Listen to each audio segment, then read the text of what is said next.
Hey everyone, and welcome back to another episode of The Canadian Gunner.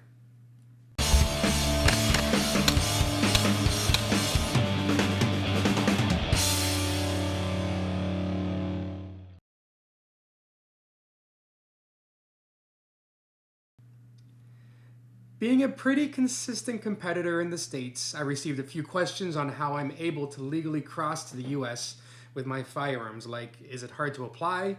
Is the process long? What kinds of firearms am I allowed to bring into the States? How much ammunition can I bring? In this episode, we will go over what you need to legally bring your firearms and ammunition over. So first of all, you need a Form 6. So it looks like this in all of its blank. And it is revised December 14th. As far as I know, this is the latest one that they have made. When I put my applications out with this date, revised in 2014, they approved it. There is one that's kicking around that was revised in 2011. I'm not sure if you apply with that, if they would, approve you or deny you.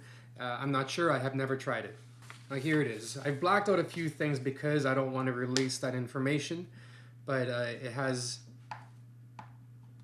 the applicant's full name, your address, telephone number, fax. Now for faxing, I don't have a fax machine, but my gun shop has one, so I actually put their fax number and they were able to send it out for me. So that worked out. And then the email address is important because then the ATF, whether you're approved or denied, they will email you the forms back. This was actually received in an email, and it really speeds up the process. You don't have to wait for snail mail to come through for you. Male, female, your date of birth, place of birth, country of exportation, which would be Canada, citizenship, Canadian, current and or past U.S. citizenship and immigration services admission numbers. If you don't know what that is, odds are you don't have one. Just leave it blank. You don't have to worry about it. In number 12, only complete this question if you're applying to temporarily import firearms from Canada. So that is, they need your possession, your PAL number. So you put that in right there. And then the next one is, were you admitted to the United States under a non-immigrant visa? I put no, right? A non-immigrant visa is something that you apply for, and I didn't apply for one, and I put no, and it got approved. I'm thinking that the non-immigrant visa is for something for students, people who are working from abroad, and if you're staying there for leisure for a longer period of time. So anyways, I put down no, and if you answer no, you can skip to question 16. I still answered 14 and 15 because I felt the more information you give, the better. This is basically saying if I possess a valid hunting license, so I said no, and this one is if I have the invitation or registration to attend to attend an upcoming competitive target shooting event or sports or hunting trade show. I still put down no. And this all works out. I've been approved answering the questions in this manner. So the next portion is your firearms. What firearms are allowed? Long guns with a barrel length of 16 inches or more, and pistols. As far as what I'm concerned, that this Form 6 allows you to bring over. As far as long guns that are under 16 inches, it's considered an SBR, and the ATF Form 6 doesn't allow the temporary exportation of SBRs. I think you might have to do some more work.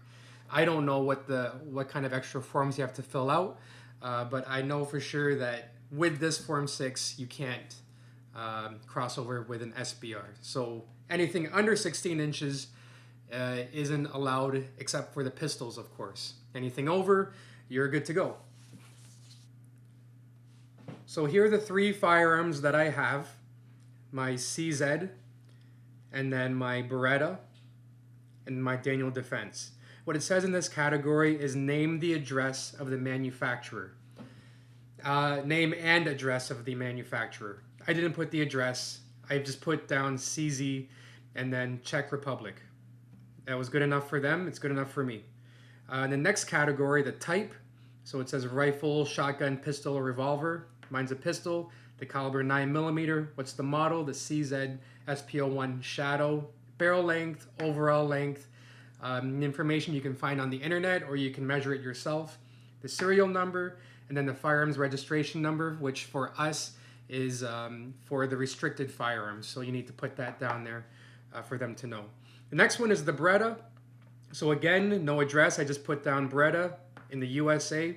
The type, shotgun, caliber 12 gauge, the model 1301 competition, and then the barrel length, overall length, serial number, and then because it's a non-restricted firearm, there is no certificate number, so I put down non-applicable, or NA.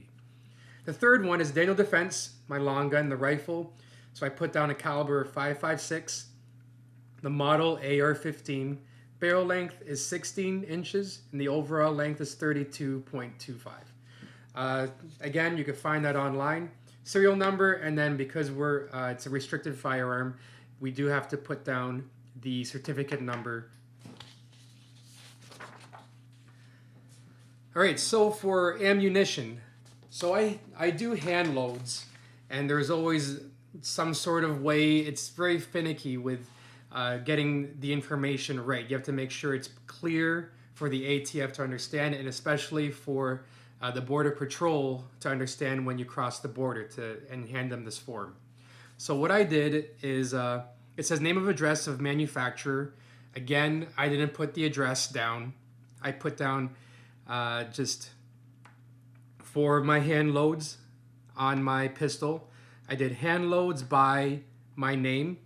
So by Lee, my full name, and then I put in brackets applicator, and that's in Canada. And I put down the ammunition type. It's ball, the caliber 9mm, and the quantity I put down 1,000. I don't know if you could put down more. I'm sure you could put down more, but I'm sure I'm not going to bring 3,000 rounds all at the same time. So that's just a good safe number to grab. So all I do the hand loads for are my pistol, and so for my shotgun, slug, and buck, I put down Federal, Winchester, Browning, and then USA for that.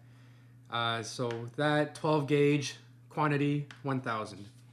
For my rifle, again Federal, Winchester, American Eagle, PMC, Remington, USA, and then that's the type is ball, caliber 223/5.56, quantity 1,000, and that's it. So again, for hand loading, that's where I've seen that they get finicky with that. You have to make sure the information is clear. Hand loads by so and so, in brackets applicator and your country of origin, and then what you're loading. So certification under the penalties provided by law. I declare that I have examined this application, including the documents submitted in support of it, and to the best of my knowledge and belief, it is true, correct, and complete. Signature of applicant, I signed it, put the date, and then fax it away. And ladies and gentlemen, that is it. So you get it. The time period, again, it could be a long time. It might be a few days, but it's quite quick. And you know what? If you get denied, usually they tell you for what reason. So around here, it says I got approved. The X is right there, and then there's another part here where it says denied for reasons indicated here, and then they'll tell you whatever is wrong, what you need to put down, what you're missing, what kind of information you have to make clearer. So that's it. I hope that you were able to get a lot of information as far as bringing your firearms over to the States. If you have any questions, feel free to post down in the comment section below, and I'm sure that anyone who has a Form 6 will be able to chime in on the subject, okay?